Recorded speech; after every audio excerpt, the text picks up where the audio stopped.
నమస్కారం, నందిగాం న్యూస్కి స్వాగతం. హెడ్లైన్ చూద్దాం. తెలుగు రాష్ట్రాల్లో నామినేషన్లకు 2 రోజులే సమయం. నేటితో ముగియనున్న జగన్ మేమంతా సిద్ధం బస్సు యాత్ర. వరంగల్లో సీఎం రేవంత్ రెడ్డి బహిరంగ సభ. నేటి నుంచి తెలంగాణలో మాజీ సీఎం కేసీఆర్ బస్సు యాత్ర. ఐపీఎల్లో 6 వికెట్ల తేడాతో చెన్నైపై లక్నో విజయం. తెలుగు రాష్ట్రాల్లో నామినేషన్లకు మరో 2 రోజులే సమయం మిగిలి ఉంది. నామినేషన్ల ప్రక్రియ ముగింపు దశకు చేరుకుంది. దీంతో ఇవాళ రేపు భారీగా నామినేషన్లు దాఖలయ్యే అవకాశం ఉంది.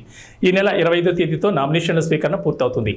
ఇప్పటికే పలువురు నామినేషన్లు దాఖలు చేశారు. మరికొందరు ఇవాళ రేపు తమ నామినేషన్లను దాఖలు చేయనున్నారు. వైనాట్ 175 టార్గెట్గా ఏపీ ముఖ్యమంత్రి వైఎస్ జగన్మోహన్ రెడ్డి చేపట్టిన బస్సు యాత్ర నేటితో ముగియనుంది. సాయంత్రం అక్కవరం సభ తర్వాత తాడేపల్లికి చేరుకోనున్నారు సీఎం జగన్. రేపు పులివెందులలో నామినేషన్ వేస్తారు. సిద్ధం మేమంతా సిద్ధం తరహాలోని మరో విడత ప్రచారానికి కూడా వైసీపీ నేతలు ప్రణాళిక సిద్ధం చేశారు. ముఖ్యమంత్రి వైఎస్ జగన్ మేమంతా సిద్ధం బస్సు యాత్ర ఇవాటితో ముగియనుంది.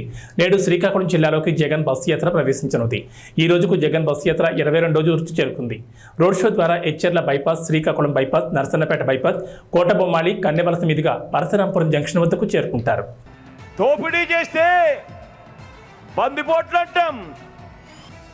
మరి ఎన్నికలప్పుడు తీయటి మాటలు చెప్పి ఎన్నికల మేనిఫెస్టో అని చెప్పి ఆ తర్వాత ఎన్నికలు అయిపోయిన తర్వాత ప్రజలను మోసం చేస్తే అలాంటి మోసగాళ్లను ఏమంటాం?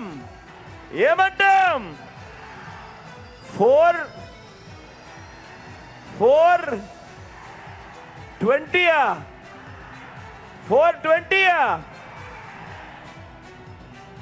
బాగా చెప్పారు. అలాంటి వాళ్ళను 420 అనే అంటారు. చంద్రముఖి బృందం అని కూడా అంటాము. అందామా?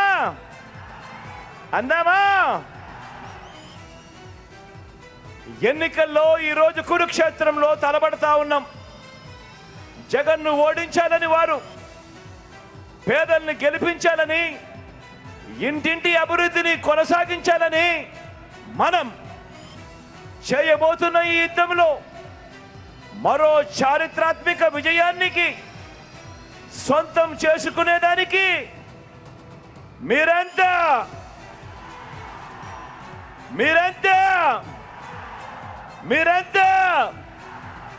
సిద్ధమేనా?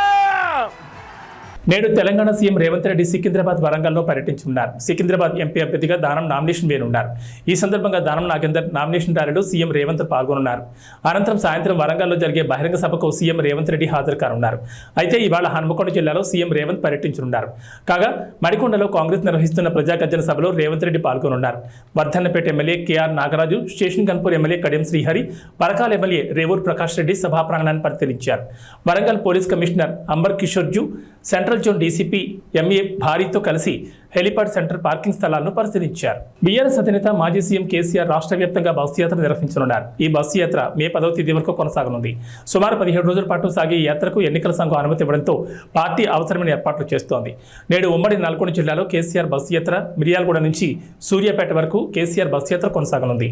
బీఆర్ఎస్ విడుదల చేసిన టూర్ షెడ్యూల్ ప్రకారం సూర్యాపేట, వరంగల్, కరీంనగర్, మహబూబ్ నగర్, ఖమ్మం, నిజామాబాద్ జిల్లా కేంద్రాలతో పాటు రామగుండం, కొత్తగూడెం, వేణవంక ప్రాంతాల్లో కేసీఆర్ బస చేస్తారు. కేసీఆర్ పాల్గొనే ఒక రోడ్ షోకి మరో రోడ్ షోకి మధ్య దాదాపు 10 నుంచి 12 గంటల సమయం ఉంది.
అది కాదు మీరు అడ్డుందంటే మీరే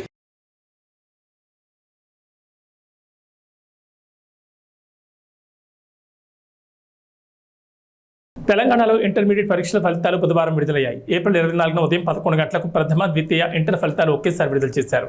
ఈ ఫలితాలను నాంపల్లిలోని ఇంటర్ బోర్డు కార్యాలయంలో విద్యాశాఖ ముఖ్య కార్యదర్శి బుర్రా వెంకటేశం, బోర్డు కార్యదర్శి శృతి ఓజా విడుదల చేస్తారు. ఫిబ్రవరి 28 నుంచి మార్చి 19 వరకు జరిగిన ఇంటర్ పరీక్షలను రాష్ట్ర వ్యాప్తంగా 9,80,978 మంది విద్యార్థులు రాశారు.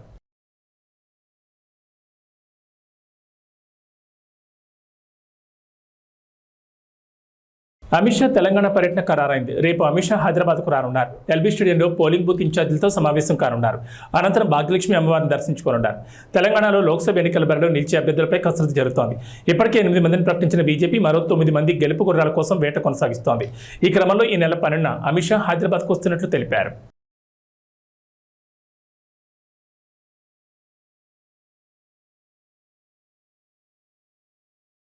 లోక్సభ ఎన్నికల్లో భాగంగా 3వ దశలో పోలింగ్ జరగనున్న 95 స్థానాల్లో 1,351 మంది పోటీ పడుతున్నట్లు కేంద్ర ఎన్నికల సంఘం ఓ ప్రకటనలో తెలిపింది.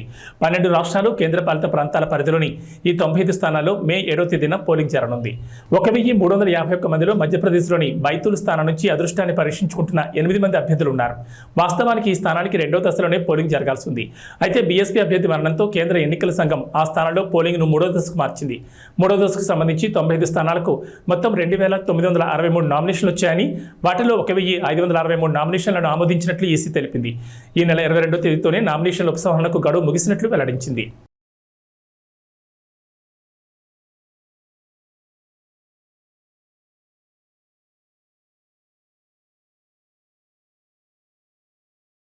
ఆయుధాల కొరతతో ఇబ్బంది పడుతున్నాం, సైనిక సాయం కావాలంటూ గత కొంతకాలంగా మొరపెట్టుకుంటున్న ఉక్రెయిన్కు మరో ఊరట కలిగించే వార్త. ఇప్పటికే $61 బిలియన్ ప్యాకేజీకి అమెరికా ప్రతినిధుల సభ పచ్చజెండా ఊపడంతో తెలిపిన పడ్డ ఉక్రెయిన్కు మంగళవారం బ్రిటన్ కూడా సైనిక ప్యాకేజీని ప్రకటించింది. 542 కోట్ల సాయాన్ని అందించనున్నట్లు బ్రిటన్ ప్రధాని రిషి సునాక్ తెలిపారు.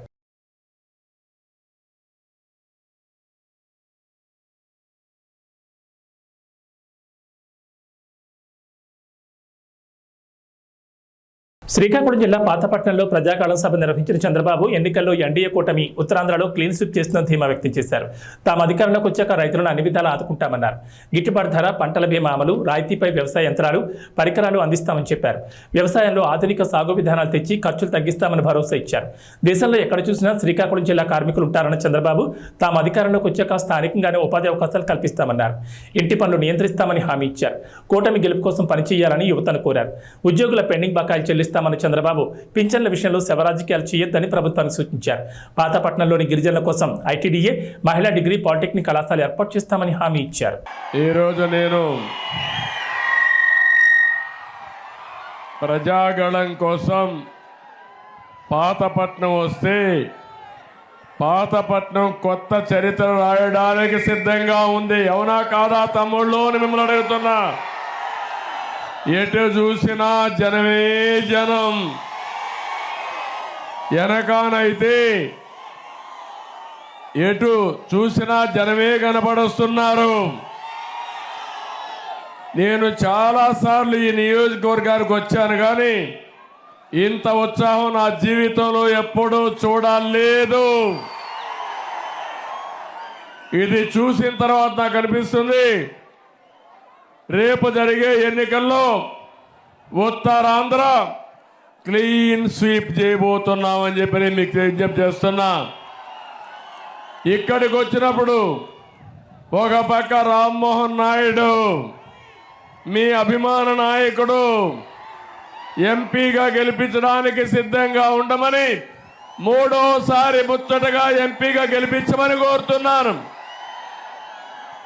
ఒక ఫైర్ బ్రాండ్.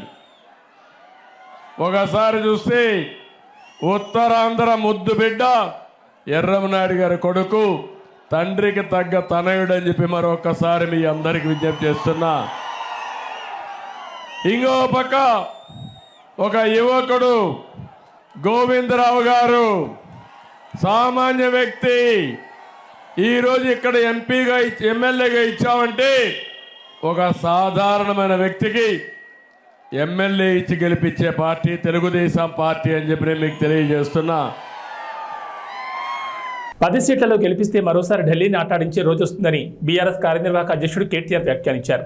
కేసీఆర్ నిజాయితీకి కాంగ్రెస్ మోసం, బీజేపీ ద్రోహానికి మధ్య ఎన్నికలు జరుగుతున్నాయని పేర్కొన్నారు. బీఆర్ఎస్ అభ్యర్థులు కాసాని జ్ఞానేశ్వర్, ఆర్ఎస్ ప్రవీణ్ కుమార్కు మద్దతుగా ప్రచారాలు నిర్వహించిన కేటీఆర్ కేంద్ర రాష్ట్ర ప్రభుత్వాలపై తీవ్ర విమర్శలు గుప్పించారు. సార్వత్రిక ఎన్నికల్లో సత్తా చాటి రాష్ట్రంలో పట్టు నిలుపుకునేందుకు భారత రాష్ట్ర సమితి కసరత్తు ముమ్మరం చేసింది. గులాబీ దళపతి కేసీఆర్ బస్సు యాత్రలు చేపట్టనుండగా లోక్సభ అభ్యర్థులకు మద్దతుగా కేటీఆర్ ప్రచార జోరు పెంచారు.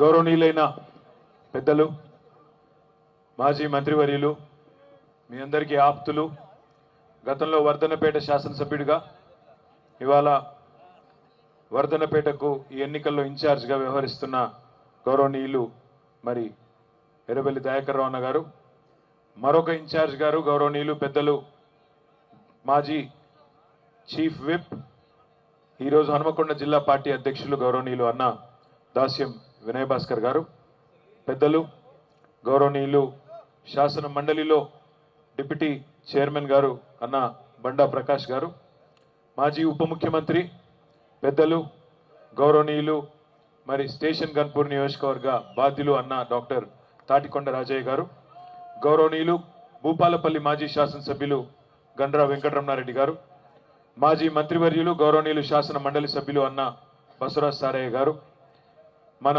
స్థానిక సంస్థల ఎమ్మెల్సీ, ఈరోజు యువకుడు ఉత్సాహవంతుడు వరంగల్ ఈస్ట్ ఇన్ఛార్జ్గా ఉన్న తమ్ముడు పోచంపల్లి శ్రీనివాసరెడ్డి గారు, పరకాల మాజీ శాసనసభ్యులు గౌరవనీయులు అన్న చెల్ల ధర్మారెడ్డి గారు, కూడా చైర్మన్ గారు సోదరులు సుందర్రాజ్ గారు, గౌరవనీయులు సోదరిమణి లలితా యాదవ్ గారు, గౌరవనీయులు మాజీ జిల్లా పరిషత్ చైర్మన్ సమ్మారావు గారు, గౌరవనీయులు జనార్దన్ గౌడన్న గారు, కేతిరెడ్డి వాసుదేవ్ రెడ్డి గారు, వేదిక పైన ఉన్న గౌరవనీయులైన సీనియర్ నాయకులకు, గౌరవనీయులైన వర్ధన్నపేట నియోజకవర్గంలోని వివిధ మండలాల అధ్యక్షులకు, అదేవిధంగా వివిధ డివిజన్ల అధ్యక్షులకు, గౌరవ కార్పొరేటర్లకు, మాజీ కార్పొరేటర్లకు, ఎవరెవరి పేర్లైతే నేను చెప్పలేదో మనసులనే తిట్టుకోండి, బయటికి తిట్టుకోవద్దని కోరుతూ, మరి వేదిక ముందున్న పాత్రికేయ మిత్రులకు, వర్ధన్నపేట నియోజకవర్గం నుండి ఈరోజు ఇంత పెద్ద సంఖ్యలో రాత్రి 9 అవుతుంటే కూడా కదలకుండా రేపు వర్ధన్నపేటలో కసి తీరా ఓటేస్తాం, తప్పకుండా ద్రోహులను కసి తీరా కాటేస్తామనే విధంగా 50,000 ఓట్ల మెజారిటీ ఇచ్చి మన అభ్యర్థి సుధీర్ కుమార్ గారిని గెలిపిస్తామని ఇక్కడ సమావేశంలో పాల్పంచుకుంటున్న మా అన్నదమ్ములకు, ఆడబిడ్డలకు పేరు పేరున అందరికీ హృదయపూర్వకంగా నమస్కారాలు. మన పార్లమెంట్ అభ్యర్థి డాక్టర్ సుధీర్ గారికి కూడా హృదయపూర్వకంగా అడ్వాన్స్ గా కాబోయే ఎంపీ కాబట్టి అడ్వాన్స్ గా హృదయపూర్వకంగా శుభాకాంక్షలు కూడా నేను తెలియజేస్తా ఉన్నాను. చంపిన్రు, బిడ్డను వేరు చేసిండ్రని తెలంగాణ ఏర్పాటు మీద విషం జిమ్మినందుకు కోటే అన్నా, 5 మండలాలు తీసుకుపోయి ఆంధ్రాలో బలవంతంగా కలిపినందుకు కోటే అన్నా, లేదా మనకిచ్చిన పునర్విభజన చట్టంలో ఒక్క హామీ నిలబెట్టుకోనందుకు మనం ఓటే అన్నా, కాజీపేటలో కోచ్ ఫ్యాక్టరీ పెట్టనందుకు, బయ్యారంలో ఉక్కు కర్మాగారం పెట్టనందుకు, ఇచ్చిన ఒక్క మాట నిలుపుకోనందుకు ఓటే అన్నా, తెలంగాణకు ఒక్క మెడికల్ కాలేజ్ ఇయ్యనందుకు, ఒక్క నవోదయ పాఠశాల పెట్టినందుకు, ఒక్క విద్యా సంస్థ పెట్టినందుకు ఓటే అన్నా, లేదా 2014లో నువ్వే కదా డైలాగులు కొట్టినావు, నేను భారతదేశానికి మొత్తం ఏదైతే నల్లధనం బయటికి పోయిందో దాన్ని తీసుకొస్తా, ప్రతి ఒక్కరి ఖాతాలో 15 లక్షల రూపాయలు వేస్తా అన్నాడు నరేంద్ర మోడీ. పడ్డాయా 15 లక్షలు? పడ్డాయా మోడీ 15 లక్షలు? పడలే, దేశంలో ఎవరికి రాలే, 15 లక్షలు రాలే. సంవత్సరానికి 2 కోట్ల ఉద్యోగాలు ఇస్తా అన్నాడు నరేంద్ర మోడీ, 10 ఏళ్లలో 20 కోట్ల ఉద్యోగాలు ఇవాళ ఇచ్చిండా? రైతుల ఆదాయం డబల్ చేస్తా అన్నాడు, 2022 సంవత్సరం కల్లా చేసిండా? ఇంటింటికి నల్ల పెడతా అన్నాడు, కేసీఆర్ పెట్టిండు తప్ప మోడీ పెట్టలేదు దేశంలో. అదే విధంగా ప్రతి మనిషికి ఇల్లు కట్టిస్తా అన్నాడు, బుల్లెట్ ట్రైన్లు అన్నాడు, 5 ట్రిలియన్ ఎకానమీ అన్నాడు. ఇవేమైనాయా మోడీ గారంటే ఇవేమి చెప్పాడు. ఇప్పుడు ఏమంటాడు? జై శ్రీరామ్, అదొక్కటే తెలుసు, జై శ్రీరామ్. మనం కట్టలేదా గుడి? యాదగిరి గుట్టలో మనం కట్టలేదా యాదాద్రి? మనం ఎప్పుడైనా దేవుని అడ్డం పెట్టుకుని రాజకీయం చేసినావా? జై శ్రీరామ్ అనాలే, అక్షింతలు పంపాలి ఇంటికి, ఓట్లు అడగాలి. శ్రీరామునితో మనకు పంచాయతీ లేదు. దేవుడు అందరివాడు. దేవుడు బీజేపీ వాళ్ళకు మాత్రమే దేవుడు కాదు, మనకు కూడా ఆయననే దేవుడు. దేవునితోని మనకు పంచాయతీ లేదు. రాముడికి మొక్కుదాం, కానీ తెలంగాణకు నయా పైసా పనిచేయని బీజేపీని మాత్రం ఓట్లతోనే పండబెట్టి తొక్కుదామనే మాట ఈ సందర్భంగా నేను మీకు విజ్ఞప్తి చేస్తా ఉన్నా. ఒక్క బుడ్డ పైసా పనిచేయలే బీజేపీ ఈ దేశానికి కానీ మన రాష్ట్రానికి కానీ. అట్లాంటి వాళ్ళని ఎందుకు ఆదరించాలి? ఏం చేసిందని ఇవాళ వాళ్ళ ఓట్లు వేయాలి, ఏం చేస్తారని చెప్పి రేపు ఓట్లు వేయాలనే మాట దయచేసి ఆలోచించమని నేను కోరుతా ఉన్నా. నేను ముగించే ముందు మీ అందరితో ప్రార్థించేది ఒకటే, ఈ పార్లమెంట్ ఎన్నిక సుధీర్ కుమార్ ఎన్నిక కాదు. ఈ పార్లమెంట్ ఎన్నిక మనందరి బతుకు తెరువుకు సంబంధించిన ఎన్నిక, తెలంగాణ భవిష్యత్తుకు సంబంధించిన ఎన్నిక. తెలంగాణకున్న ఒక్క గొంతు కేసీఆర్. ఆ కేసీఆర్ గారినే ఇలా ఖతం చేయాలని కాంగ్రెస్ బీజేపీ కుమ్మక్కై రాజకీయం చేస్తూ ఇవాళ మన పార్టీని సార్వత్రిక ఎన్నికల వేళ ముఖ్యమంత్రి రేవంత్ రెడ్డి పాలమూరు జిల్లాలో 5వ పర్యటించారు.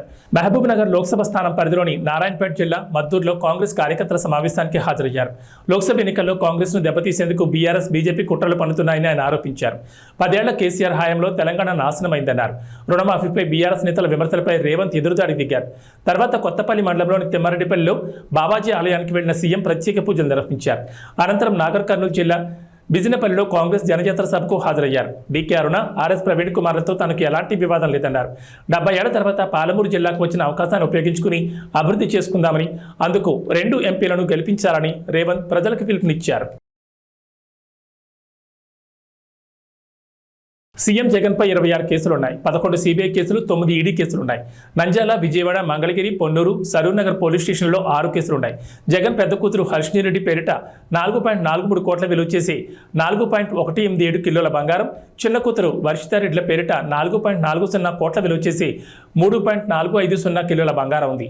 జగన్ పెద్ద కూతురు పేరిట కర్ణాటకలో 2 వాణిజ్యేతర స్థలాలు, ఇడుపులపాయలో 4.5 ఎకరాలు, 5.50 ఎకరాలు, కె ఎల్లమ్మవారిపల్లిలో, పాలెంపల్లిలో 1.63 కోట్ల విలువ చేసే ఆస్తులున్నాయి.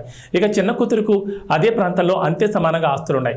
పెద్ద కుమార్తెకు 25.89 కోట్లు, చిన్న కుమార్తెకు 25.57 కోట్లు విలువైన ఆస్తులున్నట్లు వెల్లడించారు. ఇక సీఎం జగన్ భార్య భారతి పేరిట 5.29 కోట్ల విలువ చేసి 6.47 కిలోల బంగారు, వజ్రాలున్నాయి. ఎర్రగుడిపల్లి, కచ్చివారిపల్లి, పులివెందల, రాయదుర్గం, తాడేపల్లిలో ఆస్తులున్నాయి. వీటి విలువ 56,92,19,104గా చూపించారు.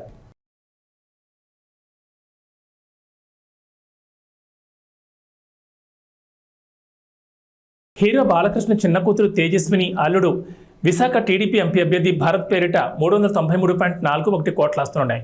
భరత్ పేరిట 16.89 కోట్ల చరాస్తులు, 183.95 కోట్ల స్థిరాస్తులు, తేజస్విని పేరుతో 48.36 కోట్ల చరాస్తులు, 44.20 కోట్ల స్థిరాస్తులు ఉన్నాయి. భరత్కి 7 కేజీల గోల్డ్, 51 కేజీల సిల్వర్, తేజస్వినికి 5.3 కేజీల బంగారం, 52.50 కేజీల వెండి ఉంది. ఇక చంద్రబాబు తరపున ఆయన భార్య భువనేశ్వరి కుప్పం నియోజకవర్గంలో నామినేషన్ దాఖలు చేశారు. ఈ సమయంలో ఆమె తమ ఆస్తులను ప్రకటించారు. ఇద్దరికీ కలిపి 931 కోట్ల ఆస్తులు ఉన్నట్లు తెలిపారు. 2019 ఎన్నికల నాటి ఆస్తులతో పోలిస్తే 39% పెరిగినట్లు తెలుస్తోంది. 3 కోట్ల విలువైన బంగారం, డైమండ్స్, వెండి ఆభరణాలు ఉన్నట్లు తెలిపారు. అలాగే చంద్రబాబుపై 24 కేసులు ఉన్నట్లు పేర్కొన్నారు. హిందూపురం టీడీపీ ఎమ్మెల్యే అభ్యర్థిగా నందమూరి బాలకృష్ణ నామినేషన్ వేశారు. తన పేరిట 81.63 కోట్ల ఆస్తులున్నాయని ఎన్నికల అఫిడవిట్లో పేర్కొన్నారు. తన భార్య వసుంధర ఆస్తుల విలువ 140.38 కోట్లని, కొడుకు మోక్షజ్ఞ ఆస్తులు 58.63 కోట్లని తెలిపారు. తనకు 9.9 కోట్లు, తన భార్యకు 3.83 కోట్ల అప్పులు ఉన్నాయని వెల్లడించారు.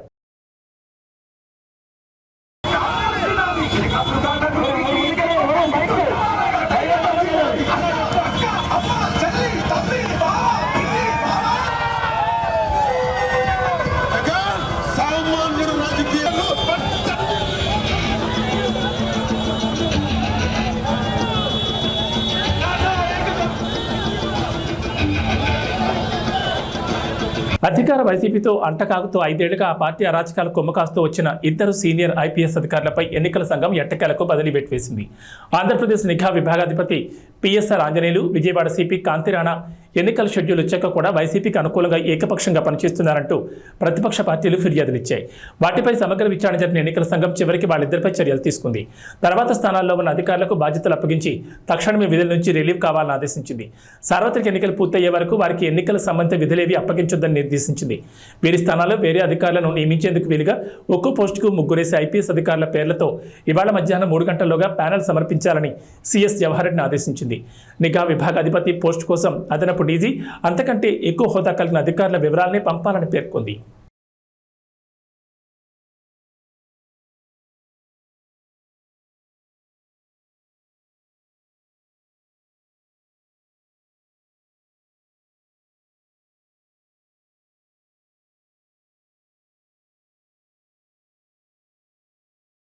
జనసేన అధినేత పవన్ కళ్యాణ్ గత 5 ఏళ్లలో 114 కోట్లు సంపాదించగా పన్నుల రూపంలో 73.92 కోట్లు చెల్లించారు. తనకు 64.26 కోట్ల అప్పులున్నాయని అఫిడవిట్లో ఆయన పేర్కొన్నారు. తూర్పుగోదావరి జిల్లాలోని పిఠాపురం అసెంబ్లీ స్థానానికి ఆయన మంగళవారం నామినేషన్ వేశారు. ఈ సందర్భంగా సమర్పించిన అఫిడవిట్లో తన ఆస్తులు, అప్పులు, చెల్లించిన పన్నుల వివరాలను వెల్లడించారు. వివిధ బ్యాంకుల నుంచి 17,56,84,453, వ్యక్తుల నుంచి 46.70 కోట్లు రుణంగా తీసుకున్నారని, తన వదిన ప్రముఖ హీరో చిరంజీవి భార్య సురేఖ నుంచి 2 కోట్ల అప్పుగా తీసుకున్నారని పేర్కొన్నారు. Mythri movie makers, Haarika Hassine creations తో పాటు పలు నిర్మాణ సంస్థలు, నిర్మాతల నుంచి అప్పులు తీసుకున్న పార్టీ కార్యక్రమాలు, సేవా కార్యక్రమాలు 17.15 కోట్ల విరాళం అందించగా వివిధ సంస్థలకు 3.32 కోట్ల విరాళాలు ఇచ్చారు. AP, Telangana CM relief fund కు 50 లక్షలు చొప్పున, అయోధ్య రామమందిర నిర్మాణానికి 30,11,117 రూపాయలు విరాళంగా అందజేశారని పవన్ వివరించారు. రాష్ట్ర ప్రయోజనాల కోసం తగ్గి త్యాగాలు చేసి తెలుగుదేశం పార్టీ ఇబ్బందులు ఉన్నప్పుడు నిలబడి ముందుకెళ్ళాం. అదేవిధంగా చాలామంది బలమైన నాయకులు వారు కొంత త్యాగాలు తప్పలేదు. ఆ భాగంలోనే మాకు మండపేట, రామచంద్రాపురం చాలా ఒక 30-40 నియోజకవర్గాలు మా అభ్యర్థులు పెద్దాపురం లాంటి నియోజకవర్గంలో కూడా నేను విత్డ్రా చేయడం జరిగింది. అందరినీ సర్దుకోమని చెప్పాను. దాంట్లో భాగంగానే చాలా బలమైన ప్రజానాయకులు, ప్రజల్లో బలమైన అవగాహన ఉన్న ప్రజా సమస్యల మీద అలాంటి వ్యక్తి వర్మ గారు నా కోసం ఆయన సీట్ని త్యాగం చేశారు. మనస్ఫూర్తిగా వారికి ఈ సందర్భంగా వారికి నా ప్రత్యేక కృతజ్ఞతలు, నమస్కారాలు. ఈ త్యాగం రాష్ట్ర ప్రయోజనాలకే కానీ వ్యక్తిగత ప్రయోజనాలు దాటి చేస్తున్నాం అది. సో మనస్ఫూర్తిగా వారికి కూడా భవిష్యత్తులో ఉన్నత స్థానాలని అధిరోహించాలని దానికి నా కృషి ఉంటుందని కూడా తెలియజేసుకుంటా ఉన్నాను.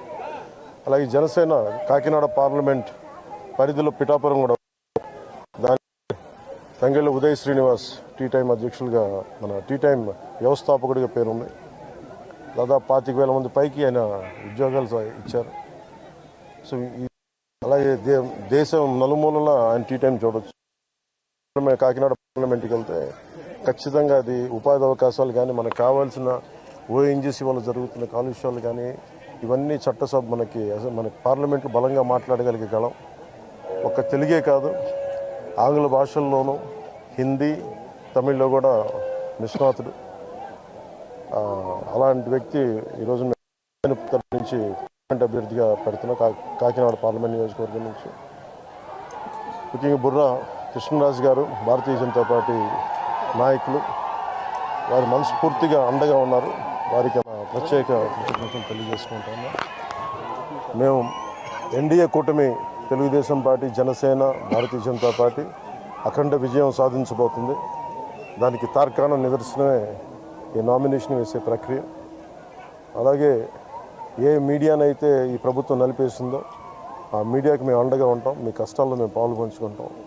మీ కష్టాలకి మేము చేయూతనిస్తాను మనస్ఫూర్తిగా తెలియజేసుకుంటూ సెలవు. అంటే ఏమంటారండి హెల్త్ కామెంట్స్ చెప్పాను కదండి ఆల్రెడీ.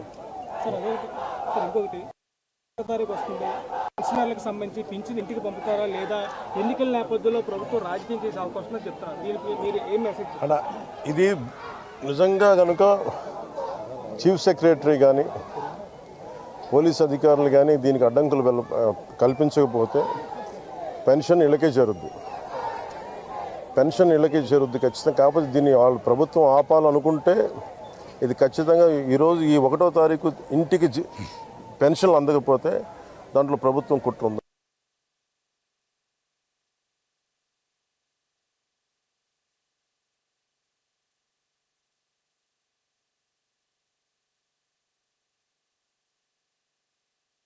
త్రికోణ పోటీ ఉంది ఈసారి.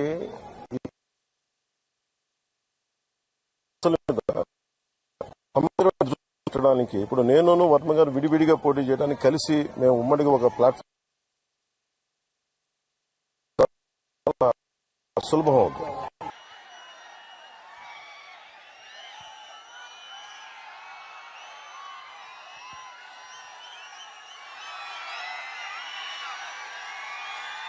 ఒక పౌర్ణమి రోజున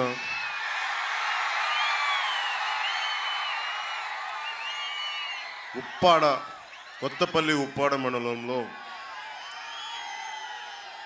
ఇంత చల్లగా ఉంటుంది వాతావరణం. ఇంత వేడిలో కూడా మీ ప్రేమ ఎంత చల్లగా ఉందంటే వెన్నెలే చెప్తాం.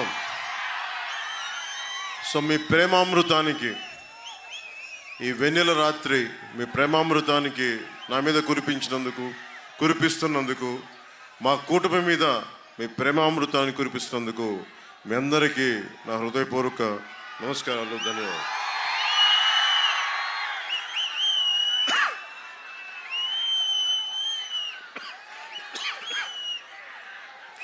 ఈ రోజున మంగళవారం పౌర్ణమి, చిత్తా నక్షత్రం, హనుమాన్ జయంతి, శ్రీపాద శ్రీవల్లభుడి నక్షత్రం ఈరోజు. అలాంటి రోజున నన్ను ప్రేమించే నా పిఠాపురం ప్రజల మధ్యలో 70,000 పైనుంచి 1,00,000 వరకు వచ్చి నాకు ఈరోజు మద్దతు తెలిపారు. నాకు ఈరోజు నామినేషన్కి మీ అందరికీ చేతులెత్తి నమస్కరిస్తున్నాను. ఇలాంటి ఘనమైన నామినేషన్ వేయడానికి ఎమ్మెల్యే బలంగా ఉండి ఎమ్మెల్యేగా చేసి ప్రజలందరి మనల్ని భారీ లక్ష్య ఛేదనలో మార్కస్ స్టానిష్ రికార్డు స్థాయి శతకం బాదడంతో ఐపీఎల్ 2024లో లక్నో సూపర్ జైంట్స్ మరో సంచలన విజయాన్ని అందుకుంది. ప్రస్తుత ఎడిషన్లో చెన్నై సూపర్ కింగ్స్ జట్టును సొంత మైదానంలో ఓడించిన తొలి జట్టుగా అవతరించింది. చెన్నై నిర్దేశించిన 211 పరుగుల భారీ లక్ష్యాన్ని 19.3 ఓవర్లలోని 6 వికెట్ల తేడాతో ఘన విజయం సాధించింది. ఏబీ బులెటిన్ విశేషాలు. నమస్కారం.